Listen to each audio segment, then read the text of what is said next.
Hi everyone, let's read an article for the day, that is epistemology, semantics, and double think. So, this is a very nice article as you will increase your vocab knowledge through this article. So, the first, all the words, all the vocab that is used in this article is of extreme knowledge and will improve your English and is of great words. So, the first word that we come across through this article is epistemology, which means the complete knowledge of thing. Complete knowledge of anything in simple terms is called epistemology. Complete study of something or a complete knowledge किसी के बारे में complete संपूर्ण knowledge उसको कहते हैं epistemology, right? Semantics is when you go by the meaning of something, right? There is the language, then there is the semantics of language, like meanings of the words of the language. So when you try to learn a language, you try to learn the semantics of the words of the language, right? And double think is to give a benefit of doubt and to double think, to think twice on something, right? So this is what we get. Rest, what are the author meanings of these words, will get that through this passage, right? So as we go through first paragraph, we can see fashions change in utopias. Again, a very nice term, guys. Utopias is the opposite of dystopia. Utopia is a place in imagination where everything is perfect. Why it is referred to as place in imagination? Because you know that there is no place on this earth where everything is perfect. There is no world, there is no life which has everything in perfect quantity, perfect, whereas everything is happy, you know, all are happy. So utopia doesn't exist, so it exists only in imagination. The opposite of it is dystopia, that is the real world right now. So fashions change in utopias as in everything else, but rarely in a man's experience has the fashion changed as completely and as dramatically as the fashion in utopias in the period since 1929. So what is author trying to say? But rarely fashion has changed, but rarely in a man's experience it has changed as drastically as it has changed during before 1929. बोल रहा है कि since 1929 इतना drastically fashion में change नहीं आया. Before 99 definitely आया, rarely आया. After 99, since 99 rarely आया. But rarely in a man's experience has fashion changed as dramatically since 1929, right? So in the 20s, as in the 19th century, and indeed as it had been for hundreds of years, utopias were ideal societies. They were considered ideal societies in the 19th and in the 20th century. Their most important attributes were peace with a dash of sexual freedom. So this was the definition of ideal society, where there exists peace and a dash of sexual freedom, right? Since 1929, the whole tone of utopias has changed, and this tendency has reached its stunning culmination. Culmination means peak. उसके संपूर्ण ख़त्म होने तक, उसकी peak पे पहुंच गया है ये टेंडेंसी जो है यूटोपिया की. बोलते हैं कि यूटोपिया ख़त्म ही हो गया 1929 पे, यही बोला कि वो कल्मिनेशन पे पहुंच गया. और ये दर्शाया गया है George Orwell picture of Oceania in 1984. कोई उसने अपना सीनरी या पिक्चर ऑफ द वर्ल्ड दिया होगा जिसमें उसने ये बताया है कि utopia has ended, it has reached its culmination, right? The change in utopias is of course merely a symptom of much more fundamental change. So it is explaining that this change exists because of another change, that is change in men's idea of the nature of the men. कि एक men का जो perception है कि इंसान का nature ये होता है, वही change हो गया है. The 19th century felt that men was innately good. Innately is naturally good, that they have a naturally tendency of being good, and that occasional even, और जो वो occasionally evil हो जाता है, उसके एक्शंस में जो इविल पन आता है, वो क्यों आता है? कि जब वो बैड हरकतें हो रही है उसको अप्रेस करता है. अप्रेस मीन्स उसको दबाने की या उसको ऑफेंड करने की कोशिश करता है. And the frustration of man's instincts by such institutions, right? Accordingly the 19th century was convinced that all would be for best if the man could merely be freed from his social environment and his nature, given free rein to develop itself through exercise.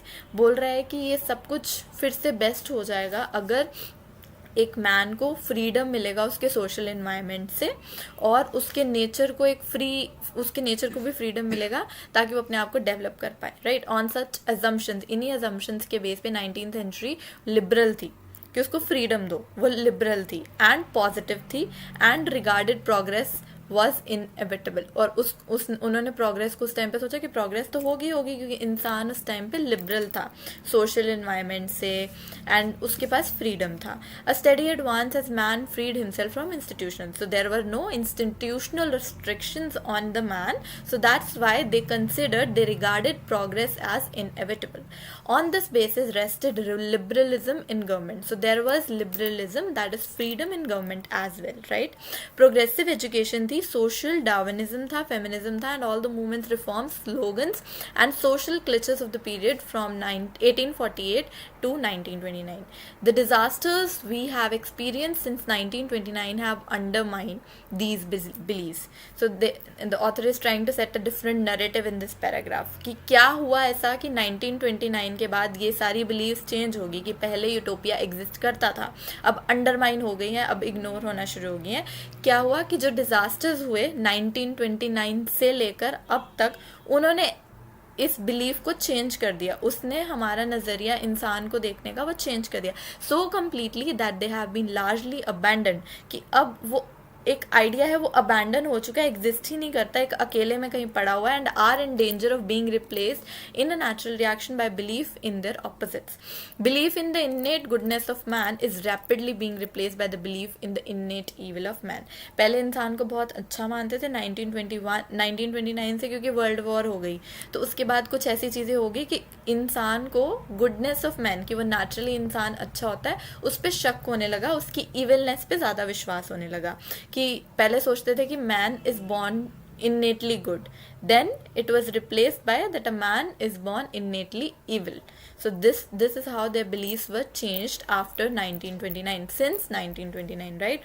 So next paragraph, this perhaps is what might be expected.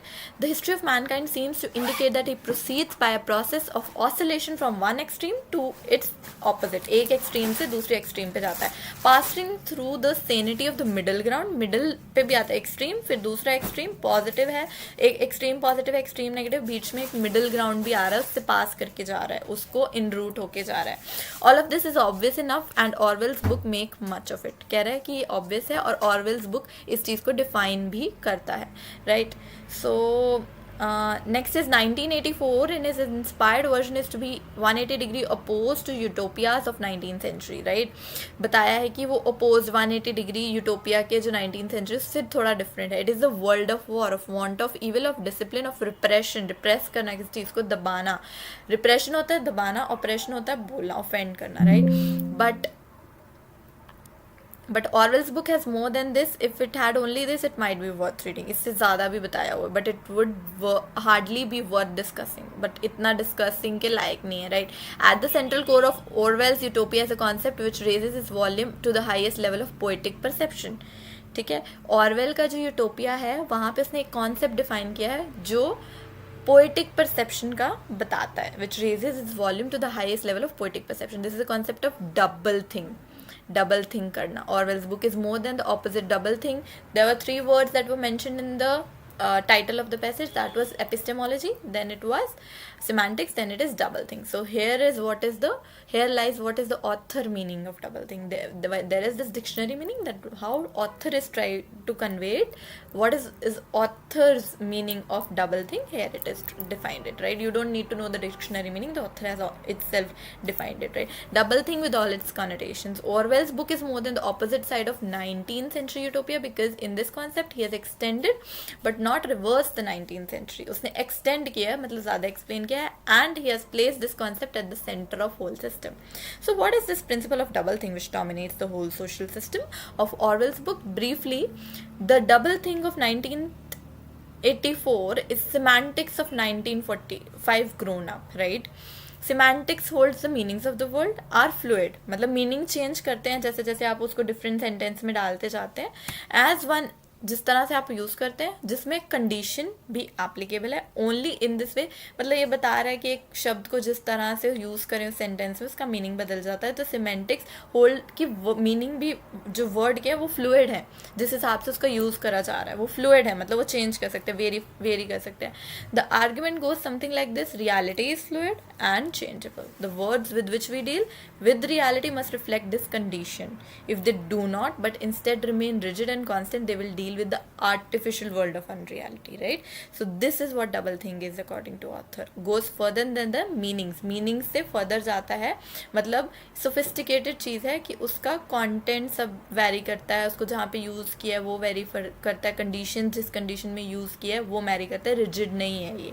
double think का यही मतलब है कि semantics just meaning नहीं है, उसका जिस तरह से यूज़ किया है, meanings of the word are fluid, ये मतलब है। So I hope you like this passage article. Give it a read again. I'll leave a link for this article in the description. We'll come back with a very nice article again, and if you have any doubts, I'm leaving a link of my Instagram. You can ping me there and I shall be more than happy to help you. Bye guys. Have a nice preparation.